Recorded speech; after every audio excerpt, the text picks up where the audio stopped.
Welcome to the C4 Canucks Hockey Podcast. Every week, they talk about the Vancouver Canucks with a fair amount of nonsense thrown in. Sure, they're never the first with the news, nor the best connected, and definitely more off the rails than on. But they've been talking puck the longest, and that counts for something, right? So strap in for the longest running, best mediocre Canucks Hockey Podcast. It's C4 with Chris and Anna. Hey, Anna. Craig. Hi, Chris. Hi, Craig. You know, you'll never get comfortable saying hi to Craig, will you? I don't like talking to robots, it turns out. I don't even have Siri on my phone. She doesn't understand Don't say me. that too loud because she might hear it on my phone and be Oh, upset. sorry. Yeah. It's not just you and I that we should be saying hi to, though. No, we have a guest today, so we are honored to be joined by Maya Smith, who is a women's hockey journalist, writing for the Ice Garden, also has her own Substack, which is called Maya X Every Sport. So not just hockey, there's also a ton of other stuff on there. Also co-host of 9 Sport Podcast, which is, again, different sports. So that's really fun. Kind of something for everyone there. Yeah. Maya Smith, how are you doing? Hi, I'm great. I'm really excited to be here. How are you guys? Yeah, really well. We're excited to have you. We're more recently in the Golden Eye space, so kind of learning. So very happy to have someone more knowledgeable on here. I feel like we're all new to the Golden Eye space because they're new, but True. yeah, I spend a lot of time paying attention to them, so I'm excited to chat. Well, we're really happy that you joined us. And to be quite honest, it's always a treat to have smarter people on the show. Like normally the only smart one's Anna. So having a guest who can, have a educated conversation with her, with me just chiming in nonsense, it's really nice. Well, we'll have to see if you still think that at the end of the episode, but I No. appreciate that. Having read your stuff, I definitely think that. So it's cool to have. Yeah, I mean, we're really excited about Golden Eyes, and it's kind of fun to see media excited too, and like excited to cover them, which I like, and they seem to be opening themselves up to that. How have you found covering them so far?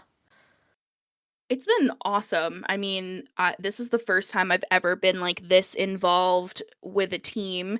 This is the first time that I live in Calgary, so this is the first time we've had anything close to a pro team out here for a long time, basically since I was a kid. So it's been really great. And like the team, the PR side, they've been amazing. And I've met so many awesome other journalists who are covering the team as well. So it's been really cool. And I'm like living my dream. They're living their dream. So it's pretty neat.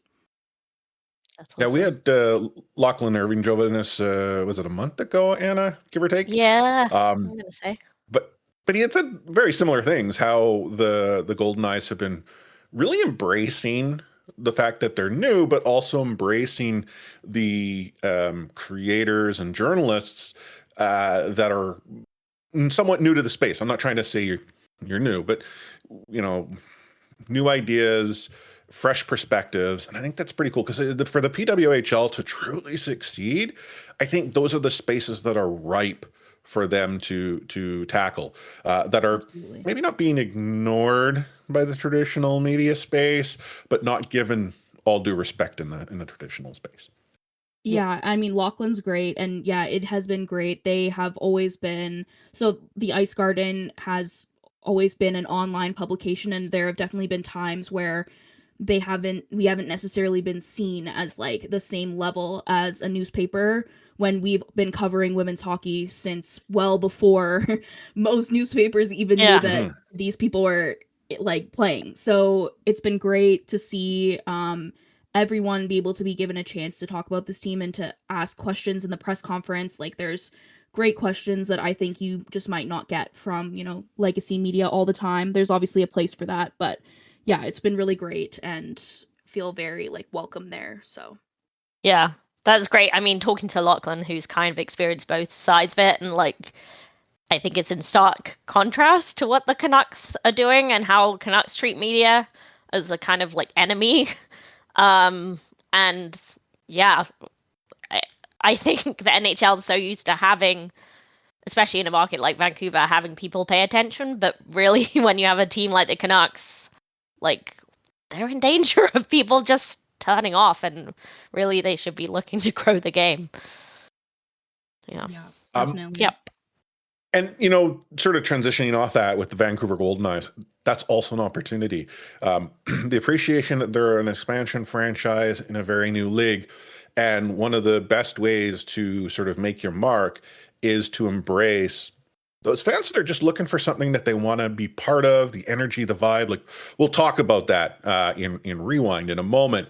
But the vibe in that old barn at the Pacific Coliseum is completely different than the vibe that you would feel in Rogers Arena at Canucks games. I should sort of qualify that. It's a pretty cool vibe when the takeover tour was there last season. But Yeah. that said, in a normal night, the Rog is a different vibe. But just a few notes to our listeners. Maya's graciously joined us, and we want to be respectful of her time. She's going to be talking about the Vancouver Golden Knights. So for our episode, we're going to spend the entire block of Rewind talking about the team that can actually win games here in the Vancouver market, the Vancouver Golden Knights. Maya will then take her leave, and then in half full, half empty, more empty than full, Anna and I will talk about those Vancouver Canucks and the fact that we can no longer say they don't win games. But that said, they don't win many. So we'll get into all of that and all the other hijinks and what have you as we normally do. But before we do, let's dive into the world of the Golden Eyes with Maya in Rewind. So the Vancouver Golden Eyes had themselves a couple of games. And for those of you who listened to the last episode, Anna and I were pretty optimistic that Vancouver was going to get themselves some points. I need to give credit where credit is due. The Golden Eyes obliged. And Yeah. boy, 4 points. We both said did 4 they points. And they ever didn't. oblige. Well, I mean, Well, it's no, 4 we said points. 2 wins. Sorry, we Two said wins. 2 wins because actually the PWHL has a much smarter point system than the NHL in the 3-2-1 point system. Yeah. So, yeah. But I don't think you or I saw the way they were going to win 100%. each of those games. But Maya, you're the pro here. Tell us, what were some of your thoughts as, Vancouver is coming off this big trade. They had just a one game with Sarah Nurse back in the lineup in Toronto, only to then play those Scepters here in Vancouver. How were you feeling going into that game, and what did you really like from their play?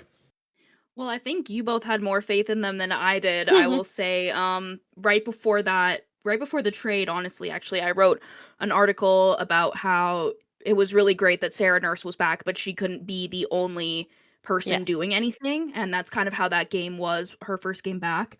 The trade, I was a little bit surprised. I definitely felt that if every player played to their ceiling, that I think any of them are capable of, that Ottawa was actually the winner of the trade, because I do think that Cava and McQuigg especially are really, really good players. And so I was a little bit worried, but they completely turned the tables. I was so impressed. Being in that arena for that 5-0 win was just like insane. As press, you're kind of just supposed to sit there and like internally celebrate, but like we were just like all caught up in the vibes of the 14,000 people that were in attendance, and you just couldn't not like be excited about what was going on.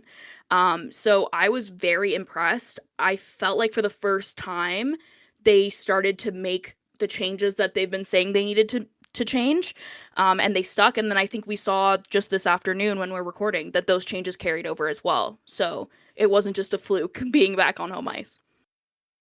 Yeah, that's I shared some of your skepticism about the trades as well, especially like Michaela Carver leaving when, in a very scoring struggling team, she had 4 points. Like that was a lot for the Golden Knights. But it did seem like Brooke McQuigg really hadn't settled. Neither did Emma Greco. So I was willing to give it a shot, and I was really impressed, especially with Anna Meisner. How she like quickly settled in, got her first point on the board. Given she's had 2 points in the whole of the last season, or was it two Yeah, goals? I can't remember. Yeah. I'm not sure, but I was very impressed. One thing that was very interesting, well, two things I'll say that I've heard from the coaching staff. First of all, the game that Kava scored her first goal with the team, um, the coach Brian Idelsky was saying that he hadn't really been able to use her in the way that he wanted to in terms of how their lineup was set. He couldn't get her in the spot that he wanted, which I thought was an interesting thing to say when you're the coach and you're making the lines, but I understand how you have to do that give and take. And so her being on that list there for the trade was a little less surprising to me, just because I felt like they had kind of realized that they couldn't use her to her strongest. But then what I heard in the dressing room after the game on Thursday night, from Sarah Nurse especially, was just that even if these three new players didn't make a huge difference on the scoreboard, their energy and what they bring to the team, their speed, all of that stuff was just like game changing for the team. And so I think even just the change of it all, new Yeah. faces in the room, new energy, like that alone might have been enough to kind of help them get over that. Yeah, I think we kind of said that vibes were needing a shake-up, and obviously Sarah Nurse and needed Joe Smith coming back into the lineup helps, but it really does seem like, I mean, 2 wins, and it seems like a different team almost, and yeah, because of the spa schedule, it really counts, especially leading up to the Olympic break. Seems. Truly, yeah. Yeah. Looking at that game here against the Scepters, it's really important to reference that with how the PWHL schedule has gone for the Golden Eyes. There's been many back-to-backs home and away, which I guess on the small league tends to happen. But that first period, it was very clear that Vancouver was there to play. It felt like they wanted that game more. They were unfortunate to have not been able to get 1 or 2 goals. I mean, I think Vanishova had 2 opportunities, both which she missed the net, or maybe it was just the one, and then Carvin, I think, had one where she misfired on the shot. But I don't know if it was that the Scepters were coming off a somewhat beatdown against Seattle and were playing down, but the Golden Eyes looked like a far superior team comparative to what we had seen many nights previous. Like it felt to me it was the same team that showed up in the home opener, which was running off of pure adrenaline, I think, from the crowd. But equally up to task was Soupy. And she was, not tested often in the first period, but that power play that Toronto had, she did everything that she needed to do to keep the team in it. And in that third period is where it took off. But was there any moment in that game where you felt that, this is the Vancouver we've been really, waiting to see? Or is this just sort of the appearance of a team that's finally figured out the chemistry, figured out the vibes, figured out the systems? Yeah, I think there are a couple of things. I think I kind of mentioned earlier that they like kind of stopped like saying they were going to do stuff and they kind of started doing it. First of all, I mean, Nursey's 2 goals, like I don't know how you can be on the ice for those 2 goals and not just like get energy from that, because especially first, crazy. But one of the things that they did really well in that game, and that they also did very well just earlier today against the Torrent, was going to the net and finishing the rebounds. And I have been quite annoyed for the whole season because there were many times where somebody would go to the net, they'd shoot, there'd be nobody there for the rebounds, players would be skating into the corners, they wouldn't be stopping out front, and they really turned that around, both against the Scepters and then against the Torrent. And I think as soon as they realized that they can go to the net and get a goal that doesn't look like a highlight reel goal, it opened up so many doors for them. And so then also carrying that into the game against the Torrent on the road, where it would have been very easy for them to go back to how they've been playing on the road, less confident because they're not in front of their home crowd. They kept that up, and the goals they scored were also like going to the net, banging in those rebounds. And I think that's what they need to do. But they've been so like worried about the perfect shot and the perfect pass and all of that stuff. They just weren't able to do that until that last game. Yeah, I think that's huge because there are like some stellar goalies in this league, but there's also goalies that are not up to that standard who will give up those rebounds, and Golden Knights really weren't doing anything about that until these last 2 games. I mean, this game earlier today against the Torrent, Jen Gardner's goal came from her and Hannah Miller just parking themselves in front of the net. And if the defense isn't going to move you, I mean, you just got to take advantage of that. I feel like they did that really well today. Yeah, Totally. And I had somebody respond to one of my tweets during the game because Izzy Daniel, her goal was very clearly off of a face-off set play where everyone did exactly what they were supposed to do. Everyone went where they were supposed to go. And this person said, like, that's a sign that these things are clicking and they're actually, like, playing these systems now. And they've gotten enough chemistry together and figured out where everybody's going to go enough that they're able to do those set plays, which is something that we have not seen from them. And we do see regularly, like Montreal is very good at that. They have a very set face settled. off and they score a lot of goals. So it's Yeah. really good news. Yeah. Yeah, I mean, obviously Montreal has Pula, who is like Yes. the clutch of the clutch. She's But yeah. okay. Yeah, she's I mean, okay. I've seen her play a few games here and there. Yeah. Yeah. You might Yeah. say she's an Olympian. Yeah, I mean, the Golden Knights have 5 Olympians in the Team Canada, a smattering of Europeans as well. So like, I think that's a cool thing. Like, maybe they won't get as much ice time as some of the stars, but you know, I think Sarah Nass is gonna come back with a She'll load get a of couple confidence. Yeah. Definitely. She's in the right place for sure. Yeah. So, some things we did see like today, especially the goal against that Seattle scored, came from a huge defensive lapse. Some would say a blooper. With who scored that goal for Seattle? I have Jesse Eldridge. Yes, Eldritch, right. And she was just left alone. Where do you see that as a habit that they have to break, and what other weaknesses do you see in their game, Maya?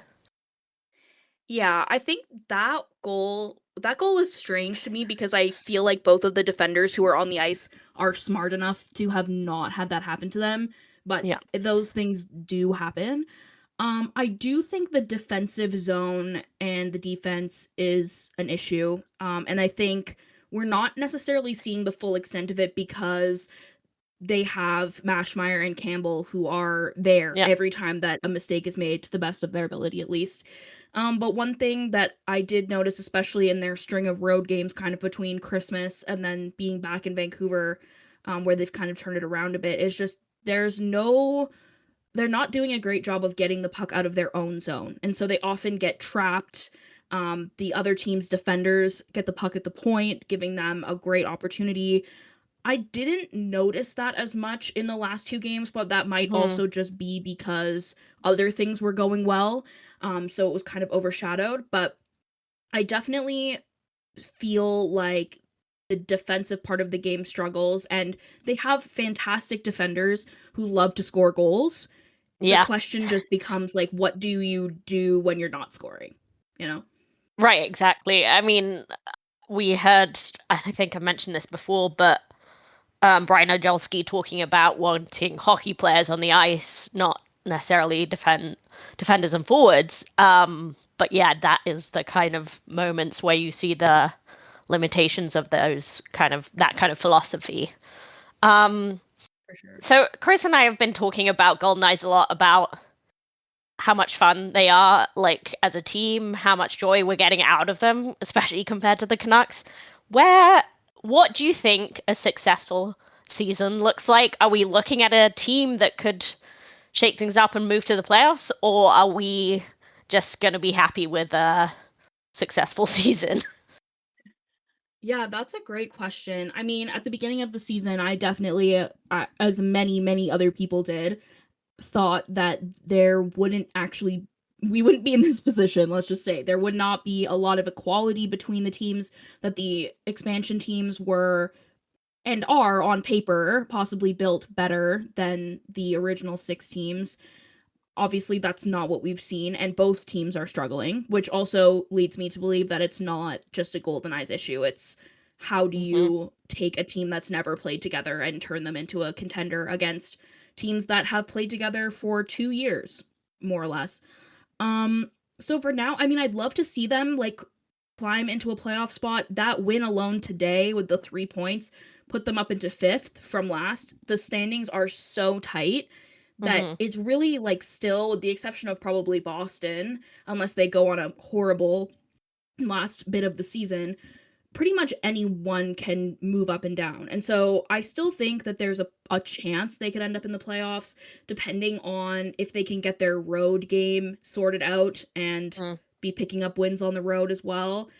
But honestly, I think like if they come away with a better understanding of the identity of the team, of who needs to be doing what, of what players they're going to protect or not protect, since we might be getting expansion again, any of those things, like I think that will be great for going into the next season, where if they continue on the play that they have been doing when they're really, really good, that could easily put them at the top of the standings. And we don't know anything about what expansion will be, if they'll keep the same rules, any of that. So that part's really up in the air.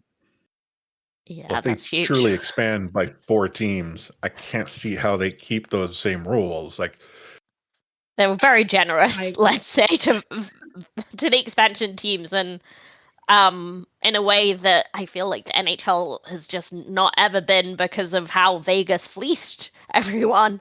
Even if it was a lot to do with stupid GMs and like good business sense from Vegas. Yeah, just on that, kind of with the takeover tour in mind, obviously, the Golden Eyes were in Denver today. There was some "we want a team" chants that happened in DC as well. Is there like particular cities you're seeing as like big contenders for those expansion spots? Yeah, it's very interesting. We did a podcast where we talked about kind of our predictions for 2026, and my prediction was the 4 teams I believe I said would be Chicago, Detroit, Halifax, and Edmonton. Chicago, I feel like, did not have the best turnout for their game, which if turnout alone is what the decision making is on, then I do feel like that they might not get one. But I do think they are in a good location, as is Detroit. DC, I was really impressed by. Denver, I mean, I think they've shown up every time that there has been a game there. Denver would be great because it's a little bit of a bridge between, the West Coast and the East. In Canada, I mean, I think Halifax has done everything they need to do to show that they deserve to have a team, other than like be centrally located, which they can't control. Yeah, that's my big flag there. Yeah, the travel would be a lot. We do see in the NSL, which is the Northern Super League, Vancouver has a team, Halifax has a team, so it is possible. It could be done. Edmonton, as an Albertan, I would love to see a team there. It's a hockey city for sure, but I think every city has like shown up. Like, I wish that we could just be like, every city that wants a team can have a team, because clearly they all really do want it, and it's so great for like the young girls there, and then also for the older fans to be able to have that. But I still think we'll probably see Detroit and then Halifax, maybe, if they can get the logistics there. DC is difficult, I think, because I don't know a lot about the infrastructure there, but I know that there was some discussion actually in the group that Anna and I are both in, which is how we met, about whether or not they can support another major professional team there, what the infrastructure is like. We don't really know. So I think there will be a lot of moving parts, but those are kind of the ones I've been hearing. Yeah, I mean, I feel like, I don't know about you, Chris, but I feel very selfishly, like no one else gets a team, even Well, though no, I agree. I don't want anyone else. No more. At least for a more. season. I'm not that greedy. Never. The question that I was sort of followed with. So the PWHL is essentially a centralized ownership group. So they run all the teams, somewhat of an arm's length.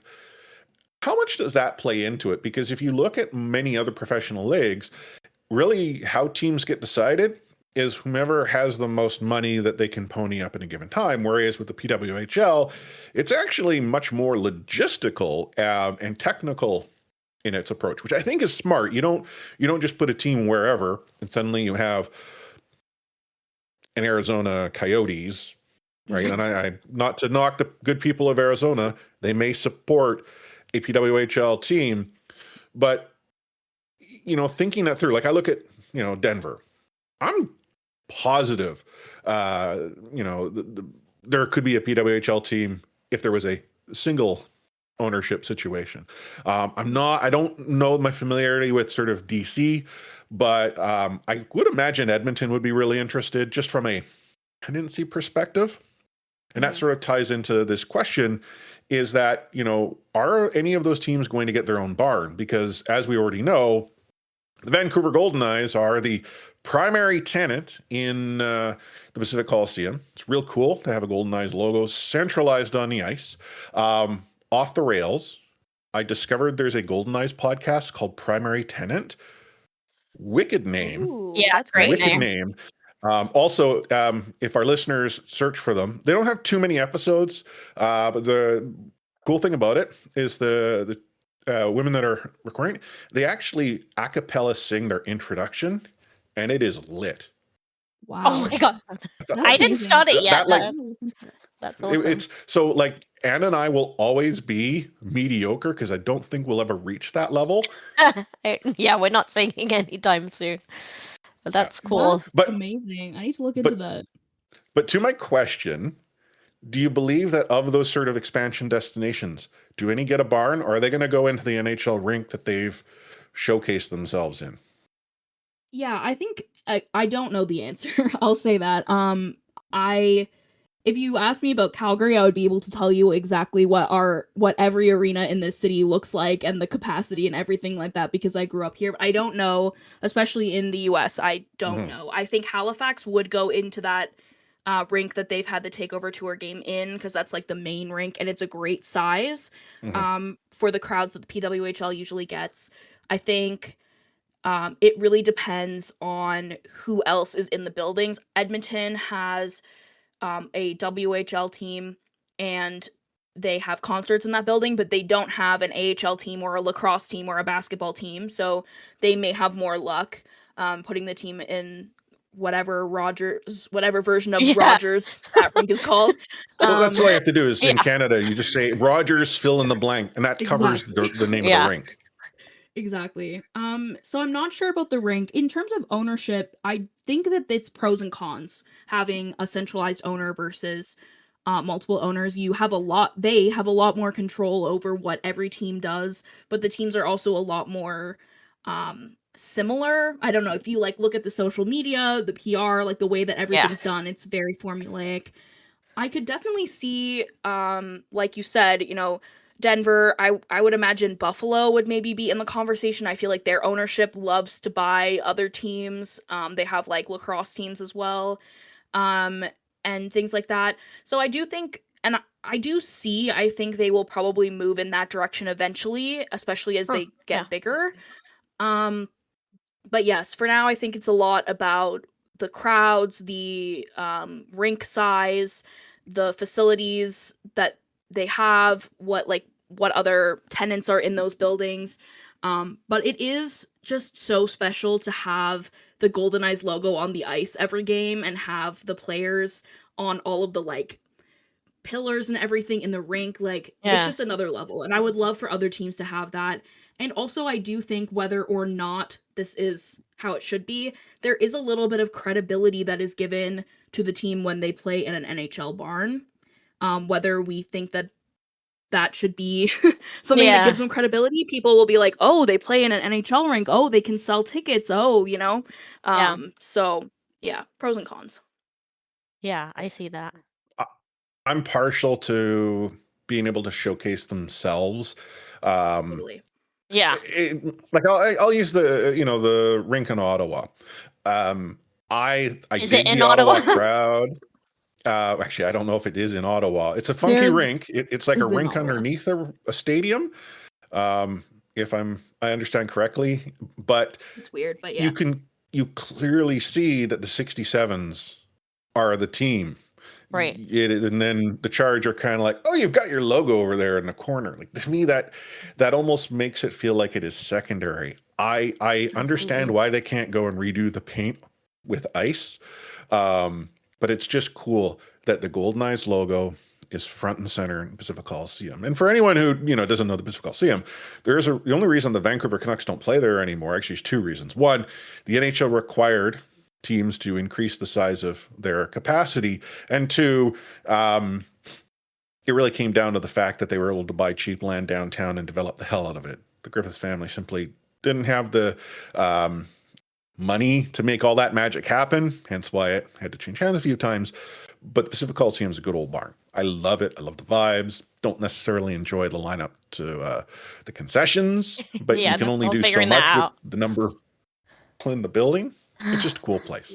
It's very cool, and I'm not from Vancouver. I'd never been there before, but talking to the people who work there, and people in Vancouver as a whole, like the PNE has so much meaning to almost every person who's lived in Vancouver, whether it's for sports or for anything else. And so that connection to the community is so incredible. I met a security guard who was the security guard for the press box. He has been there for 53 years. He's the longest tenured employee at the PNE. And yeah, he's been there since the Canucks were there. And it's just amazing. Like, that just adds to the feeling of going to those games. Yeah, on that, I will recommend that any Vancouverite who knows the PNE or thinks that has some connection to it to read East Side Story. It's a really interesting book, especially if you're not from Vancouver. I started reading it when I was there. It's a very cool book, all about the history of the PNE. And the second thing is, the whole time you were talking about the 67 logo, I was like, yeah, it's like watching Ted Lasso, and you can tell that it's Crystal Palace. That's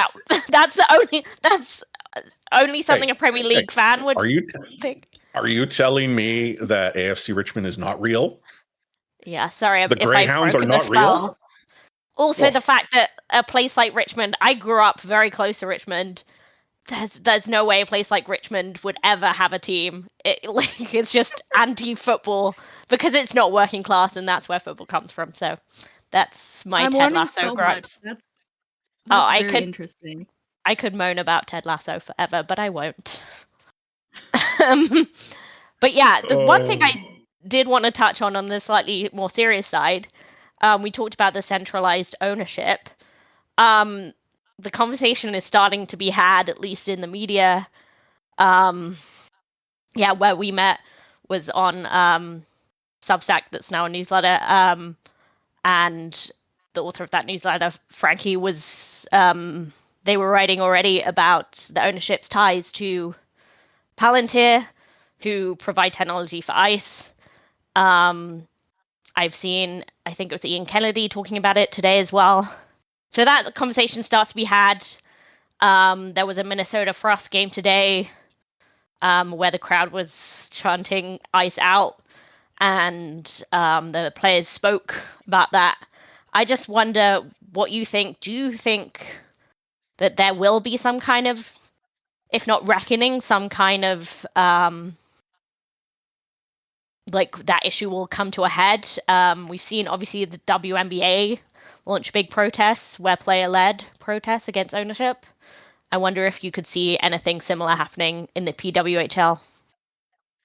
On a personal note, I would like to say yes, but I think, we don't really have time to get into the differences between the WNBA and the PWHL, but I think that there's one big one, I guess. Basketball as a whole often is a leader in that area, and hockey is not. The NHL is, the NHL. Mm-hmm. I was honestly impressed by Kelly Panic speaking Yep. out about it at the media availability after the Frost game. I was expecting them to not say anything. That organization as a whole has some kind of is unpopular among fans for Britta Curl and other things. Um, I think, like, unfortunately in sport, you can't get away from the billionaire owner who gives money to a horrible organization. Um, and that's Yeah. really unfortunate. And I've been having a lot of thoughts about the game as a whole. I've been reading Rick Westhead's book, We Breed Mm-hmm. Lions, about sexual assault and hazing and all of these things that happen in the NHL. And there's like a part of me that wants to be like, I'm never like watching these games anymore. I'm not supporting this anymore. But I think there's also a need to, support and be the voice at the same time and be like speaking out about these things. And so yeah, I'll say I was impressed. I think the fans have been making it clear how they feel as well. After their signs were taken away, that didn't stop them That's from brilliant. then like chanting things like that. I don't know that this will be the thing that changes everything. I would like it to be, but I hope they're at least more aware of the people that are their fans are affected by Yeah. this, and they can't get away from that. Yeah. That's well I, said, I think. I was actually going to ask your thoughts as to the potential of the Vancouver, Minnesota game that's upcoming for at least the Golden Knights prior to the Olympic break. One, will it actually happen? I appreciate that, the Frost have played. But I to your point, sort of will fans, allow it to happen? I would applaud loudly anyone who were to vocalize their support for the people of Minnesota. Like, at the end of the day, I mean, I'm going to use a line that came out of a Green Day concert just this past weekend. Support your neighbors, support your friends, support your family. Like, to me, that's what's most important. And I tie that in sort of with the PWHL and the vibe here in Vancouver. It's a whole big family. There's a whole lot of support.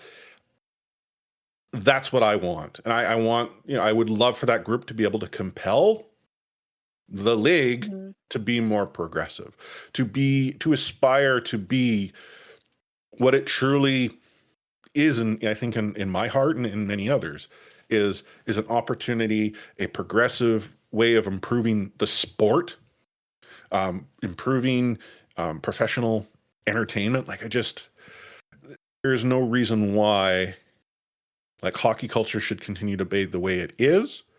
And I feel the PWHL is like the tip of the spear as to how we can make things so much better. I agree. I think your first point, I think they will probably play on Wednesday, but also like I mean, I don't think we thought any of this stuff would be happening.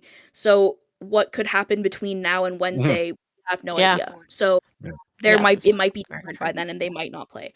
Um I agree, and I think like you're not alone in that feeling, Chris. Like I think a lot of fans want it to be that way, and this is kind of where I go back again to like a disconnect I think between the league and the fans oftentimes, that they Mm. don't consider who the people are that are actually supporting them, that the people who are actually like going to the games are queer, people of color, often people of not necessarily like super rich backgrounds, Mm-hmm. people who maybe couldn't afford to play the game but have always watched it and wanted to play, people who value politics, understand that politics is in sport inherently. Mhm. There's a lot of I don't think there's an understanding of that at the league level, and I felt there's a little bit of a disconnect. So I feel like that was a good first step from the Frost players to even mention it. But I'm with you on that. Like I would love for it to be at least an instrument of change, and I hope that there's some recognition of who's actually, going and who wants to be represented by this league. Yeah, I just totally agree with that. I think what we see from the NHL is appealing to what they say is their base, and to me, it's like the lowest common denominator fan. and it's that regressive base that they have, but we might see on an individual level, like in John Merrill or whoever it is, some players that are more progressive, some team initiatives that are more progressive. So I hope the PWHL really leans to that and leans into their fan base and moves towards that. I agree. I like Paige Becker's, obviously not PWHL, but WNBA and Unrivaled. She is from Minnesota, and she donated a lot of money earlier this week to like mutual aid. That is the kind of thing that I would like to see, I think, because even if the league can't get there, I think there are players who could do that, and I would like to see that. Yeah. And I noticed that NBA PA spoke out today about ICE is actually the actions of ICE in Minnesota. So I was shocked at that. The honestly, NBA, they came out early and said there is no game. Like the priorities are the safety of the people. And then you have the NHL, who's like, who made some comment about ICE, like completely tone deaf. But I mean, it's the NHL. Yeah, tone deaf is pretty much their definition. Yeah, I will say that a couple of my colleagues did point out that the Frost players kind of glossed over the overall issue that's happening here with ICE and immigrants specifically. And kind of focused more on like supporting your neighbors, which obviously is like a very important point. But a couple of them said like the longer that we don't say like ICE is literally like kidnapping people and they are targeting immigrants to this country, then it kind of minimizes what's actually happening. So I definitely think like there's ways to go for sure, but every time that anything is said, I'm kind of like slightly impressed because it's usually, especially in hockey, you just kind of play the game over anything else. So agreed.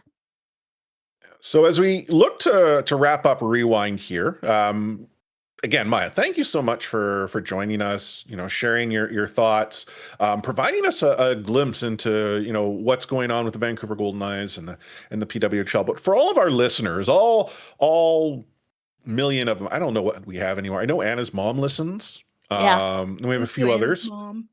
Hi, Anna. Yeah. Hi, Anna's mom. Hi, Mom. I always have to say hi when we mention Anna's mom. Where can our listeners track you down? Yeah, I mean, if you only care about hockey and women's hockey, then the Ice Garden, I write a lot there. And then the 9 Sports, it's 1X. So we got to bring in the Roman numerals. Podcast, I host the Hockey Edition, which happens on Thursdays. And if you like general, like men's sports, my Substack, Maya X Every Sport, we talk about hockey once a week, and then we talk about race cars once a week because I love race cars. And yeah, and then on X mostly, my X Every Sport. Someday I'll get out of that hellhole. I know, but for it's now, so hard. There's a lot of hockey on there, so it's hard. Yeah. But yeah, and I'm always happy if anybody has any questions about the Golden Knights and they want to DM me or anything. Always happy to answer what I can, and yeah. I'll be linking all of these places in our show notes. Maya's profile page on our podcast website. All of that stuff will be there. Make it as easy as possible for everyone to find you. Any final words of wisdom you'd like to share with our listeners this week? Well, thank you so much for having me. This has been really fun.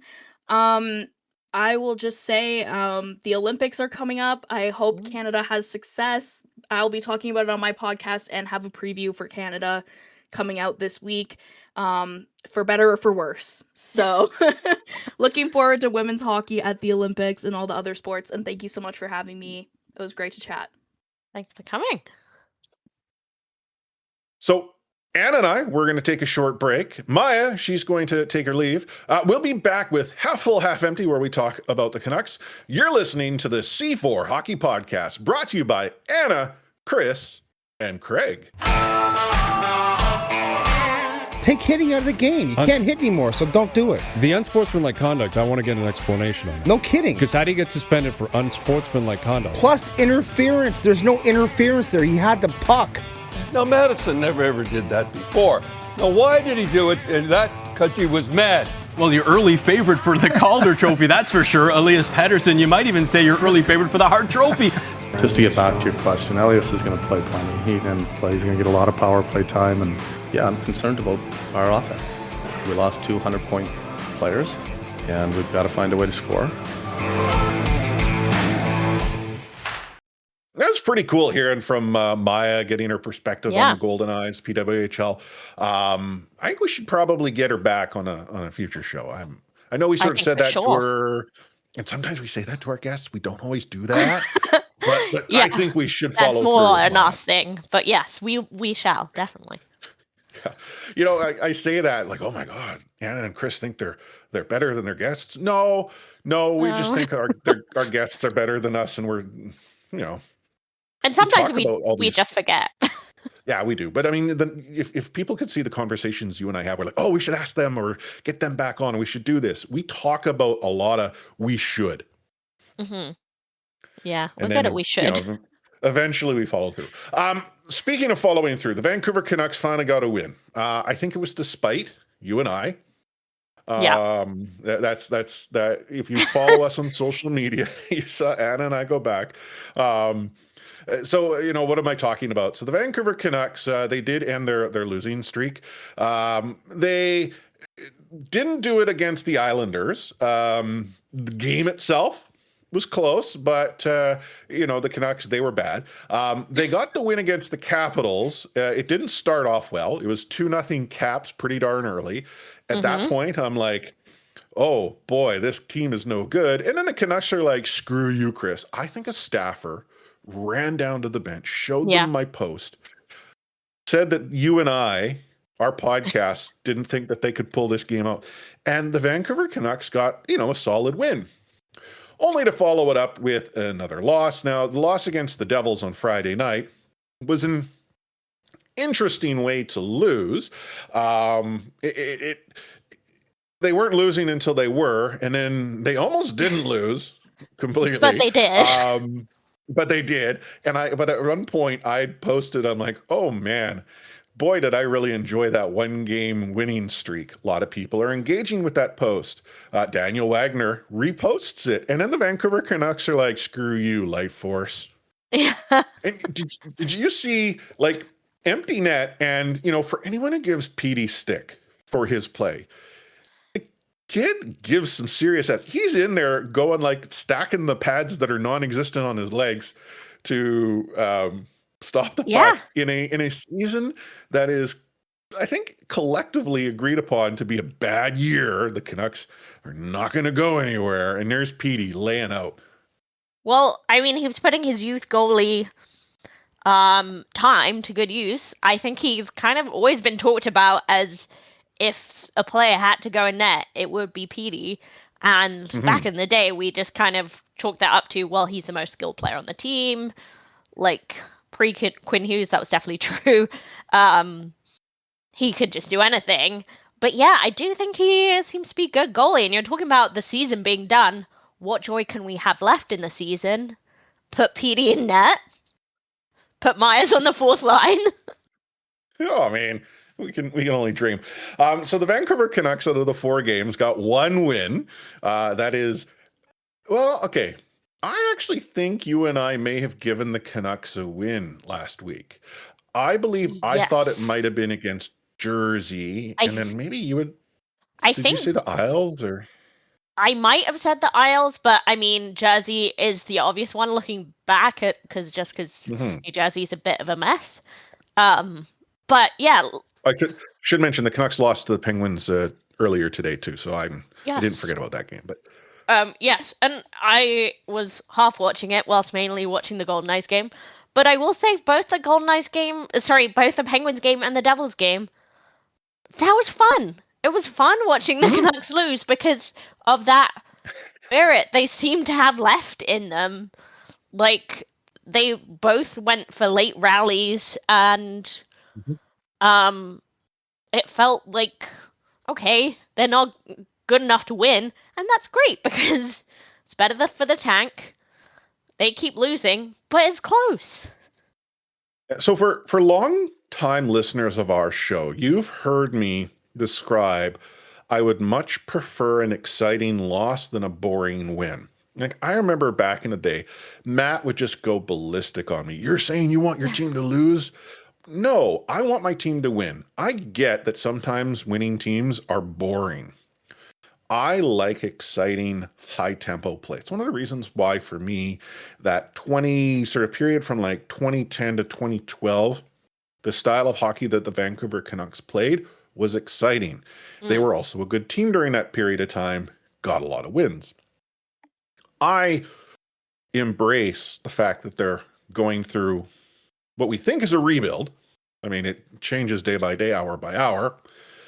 But for anyone out there who's like, oh, I can't tolerate losing. Well, let's just point out that the fact that the Vancouver Canucks in the last 10 years have done a lot of losing, and they at no point in time ever tried to rebuild.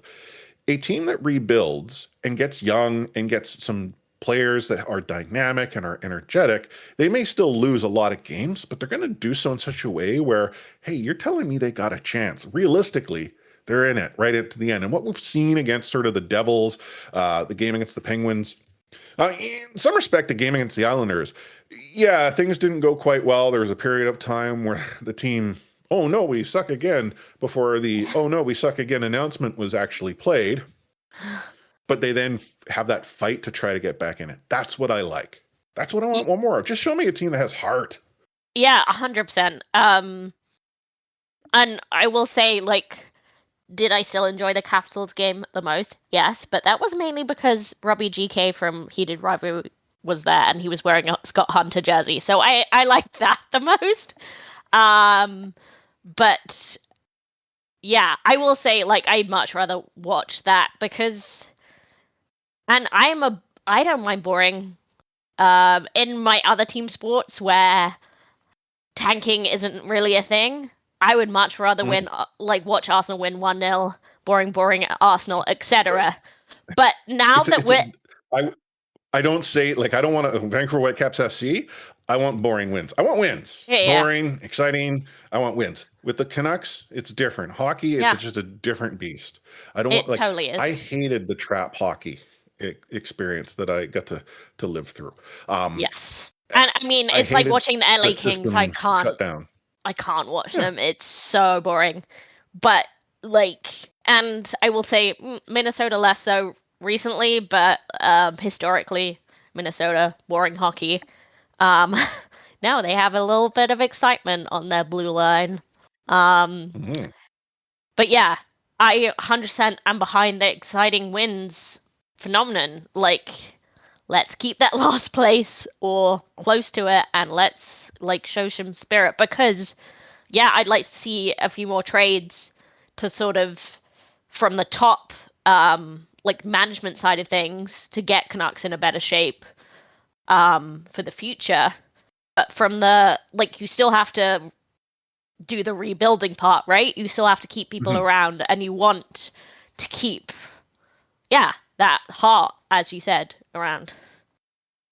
Well, and you know, it's interesting. There are people like, oh, I'm not going to be able to support this team when they trade away, the Drew O'Connors. Like, realistically, if you're saying that you're going to be upset that they're going to trade Drew O'Connor, like Doc's been great this season. I hope the Vancouver Canucks can get good value from him. But you're getting upset about Doc. The Vancouver Canucks traded Kiefer Sherwood. I love the Vancouver Canucks getting Kiefer, having him on this team. I love what Sherwood brought, but the team is not a good team. Kiefer is a free agent going into the offseason. You get value for him. Arguably, they got some pretty decent value for Kiefer Sherwood. Like, everyone we've talked about this. Everyone's for sale, but the Canucks are not a good team. And I mean, just to sort of reinforce, anyone who said I can't tolerate 2 or 3 years of losing. What have the last 10 years been? Like, if you're going to tell me that you're okay with a team that's in the mushy middle because at least they have a shot at being in the mushy middle, I'm not going to knock it. I'm not here to gatekeep what fans can sort of, ask for or desire. But you can't at the same time crap on me who wants this team to be consistently good, not to be a series of cascading what ifs and all of them cashing in to be even better.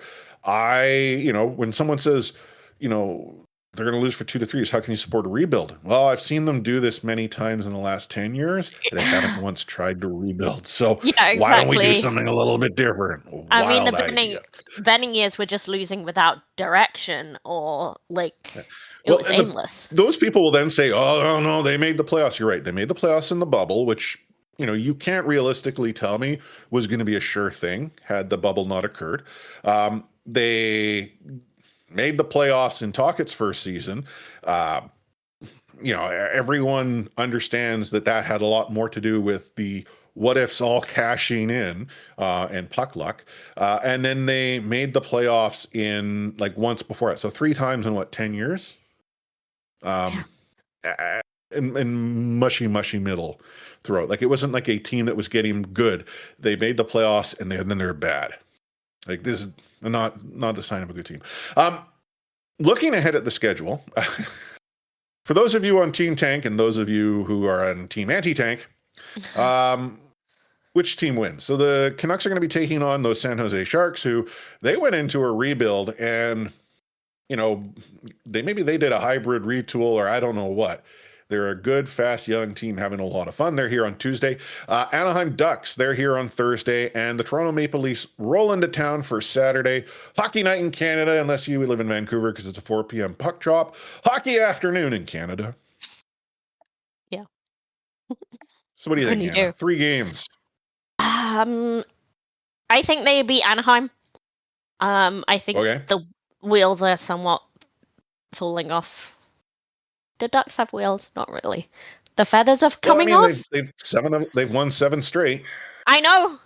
I just don't think they are a viable team. Don't get me wrong. They're young, they are exciting, but I don't think it's sustainable. Yeah. Does it fall apart against Vancouver? That seems maybe a bit a little off the rails, but related to the Ducks. So the Ducks currently have 59 points. They have a 567 winning percentage. The Utah Mammoth have 58 points. They have a 569. So arguably, let's say those standings are roughly equal. The Utah Mammoth have a goal differential of plus 22. The Anaheim Ducks have a goal differential of minus 8. Yeah. I don't know how a team has plus 22 as a 569. You just saying 69 anyway. Maybe. Yeah. Anyway, then you have the Capitals, who are a non-playoff team who have a positive goal differential. I know, the East. NHL's the weird. East. Yeah. Yeah, it's possible. Maybe I'm being too ambitious. Maybe they get 3 losses again. The one I'm most confident of is that they lose to the Sharks. Oh yeah, I know. Sharks look good. The Sharks are the team I wish the Canucks could be. Maybe next season. I'm not suggesting you rush a rebuild, but if you, as part of your rebuild, get young, but then have a string of good young players with some good veterans to show them the game who equally sort of refine their game, I'm okay with that. Because from the Sharks' point of view, they have done everything right. They have not rushed anything. Macklin Celebrini just turns out to be elite, right out of the blocks, and because they have Future that. Vancouver Canuck Macklin Celebrini. Yeah, but they have the veteran, Toffoli kind of. You think Tyler will still be playing when the Canucks are good? I'd like to see Tyler back in a Canucks uniform. It's so funny that he was here for less than a full season, and people still talk about the Toffoli era. David Booth still playing hockey down in Australia. Oh God, that's crazy. Anyhow, but yeah, Sharks have done things absolutely the right way.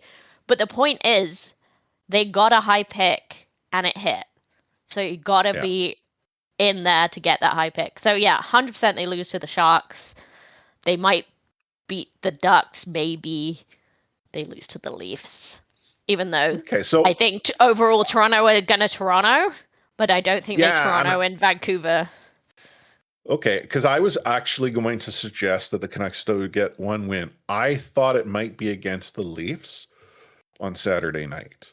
Only because Toronto's.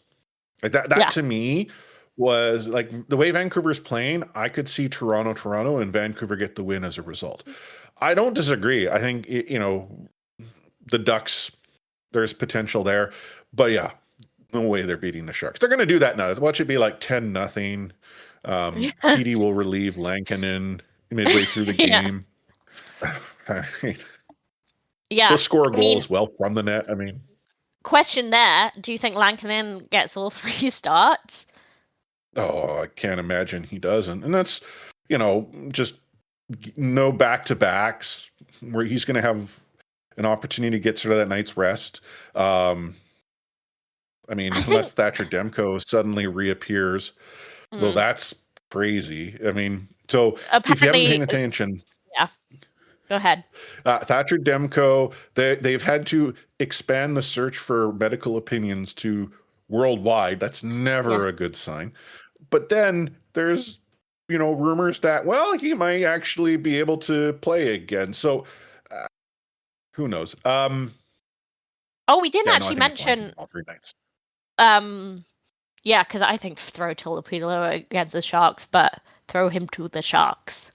Throw him to the Sharks against the Sharks. Okay, I mean, yeah, it doesn't matter either way, credit, right? Hasn't looked horrible.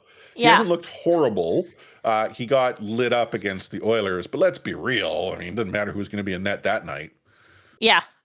Actually, is he backing up? I know Patera was backing up last week. I didn't see he was backing up today, actually. Because it is somewhat irrelevant, right? Because we know they're starting Lankinen.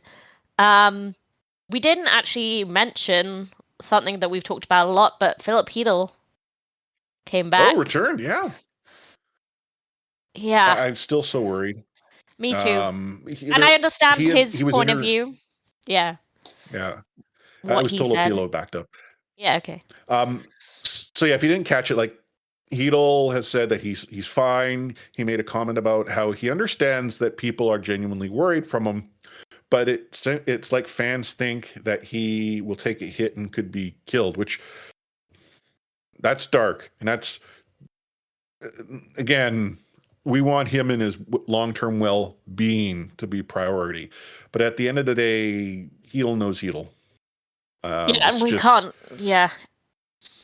I mean, people have said, like, there's no way to stop him. I'm not suggesting you do stop him, but Canucks literally stopped Manny Malhotra playing. They thought he was somewhat. A whole different front office did that. Yes, it's and true. That front office is not here in Vancouver anymore. A portion of it's in Columbus now, but that's for sure. But yeah, I mean, Manny Malhotra, they thought he wasn't safe on the ice with his eye injury. He disagreed, went to Charlotte, played for a little bit longer.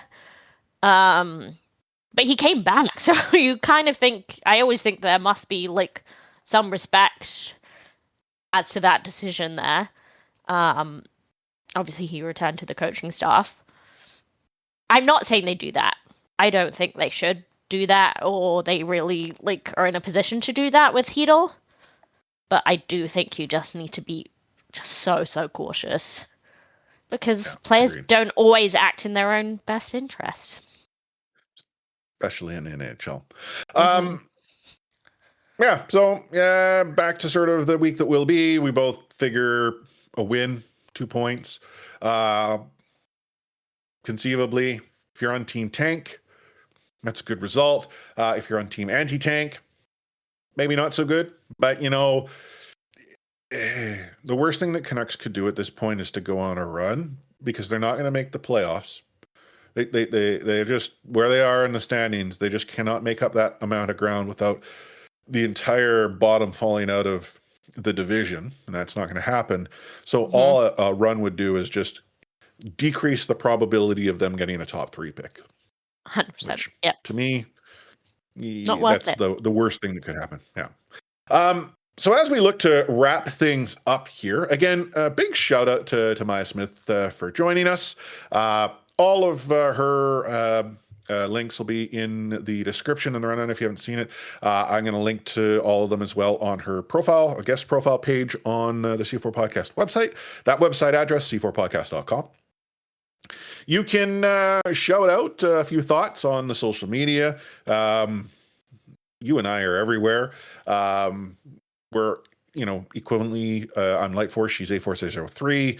The sort of how it all sort of trickles out varies, but you can search for us that way. You'll find us. The podcast, however, on social media, no consistency there. We're at C4 Podcast on or at the C4 Podcast on X. We are the real C4 Podcast on Threads, and we're at c4podcast.com on Blue Sky. What final words of wisdom do you have for our listeners this week, Anna? Well, I just wanted to, reference again. Thank you so much to Maya. Maya referenced where we met, which was on Substack that is now a newsletter on Hive, and has its own Discord server that's called Out of Your League. So, and that kind of goes to queer issues and gender issues in sports, and it's written by and run by Frankie de la Cretaz, who's just really, really smart. So, and Frankie was actually nice enough to shout us out in the most recent newsletter. So we appreciate that. I interrupt you. So you forwarded me the copy of the newsletter. I was curious as to sort of what the shout out was. But I followed the newsletter, and at the end there was a merch shout out for a shirt. Yeah. I want that shirt. I don't know. Like, I'm not trying to do a disservice to the message. Like I that's not what I just, to me, that is exactly what I would want to celebrate. And I feel I'm in a really good position to do that. Yeah. Do you want to share what the shirt said? So, okay. I got to pull it up because I don't want to get it wrong. Doing that, I'm actually wearing a shirt from the same retailer, Double Hockey Sticks. They do a lot of fun merch. I have a shirt that says your hockey arena is on Indigenous land. I have a shirt that says something about Boy Aquarium. I forget the exact wording. And then I have this one that says drop gloves, punch Nazis. So yeah, I'm a big fan of Double Hockey Stick. Yeah, so the statement on the shirt is every man with a podcast is a loser. And, to me, there are... and it is, and I would I myself have definitely been a loser, but it would be a good. I aim to be self-own better than that. Yeah. Anyhow, I cut you off. Were there any other additional words of wisdom? No, that was it. I was just shouting out of your league, which I really enjoy being part of. It's a fun community. Final words of wisdom for me.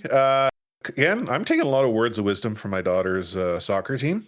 Yeah, I love that. As I told the girls today, it doesn't matter how many goals the other team scored at the end of the day.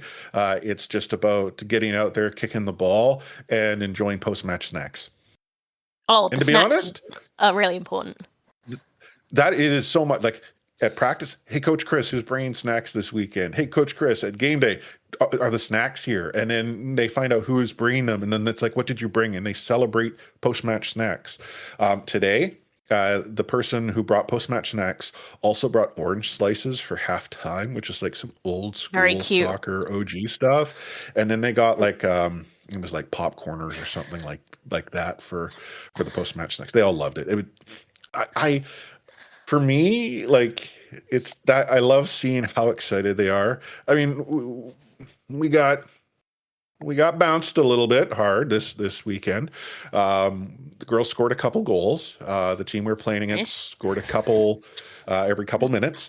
It was. I also lost my game this weekend, so I feel you. Yeah, but they, you know what was really cool, and actually this is just something I witnessed. So my daughter was one of our goalies. So each half we have a different goalie. Oh yeah. If a goal went in, no word of lie, one or two of the girls would come back to whoever was in goal and words of encouragement, give them a high five. The fact that this team is doing that, and I have not directed them. I've not suggested that they need to go and like build up their teammates in that sort of way. I talk about how we celebrate each other's successes and we support each other when we're challenged. It's about being this group. The girls have taken it and they've amplified it like that. They're Yeah, 8 years that's old. great. I love that. I mean, I always say it in hockey, but hug your goalie. Yeah. Goalies are kind of weird though. They are very weird, and that's not about Ariel. But if she becomes a full-time goalie, then maybe. It could be, yeah. If you reach this point of the show and you'd like to financially support us, you can do so as a one-off or on a recurring basis. You go to buymeacoffee.com/C4podcast. Buy me a coffee, otherwise known as Buy me a pint. And if you were to throw a few bucks our way, that buys the pints. And if you sign up to be a monthly or annual subscriber, that gets you access not only to our back catalog of C4 Off the Rails, but also ensures your enduring love from our hearts and shout outs as many times as we can over the course of your support of the show. Anna and I will get together at some point and have pints. We will. I don't know when that will be. We talk about it, but we will. On behalf of Anna, A463, myself, Chris at Light Force, I'm going to sign off this week's episode with We Out.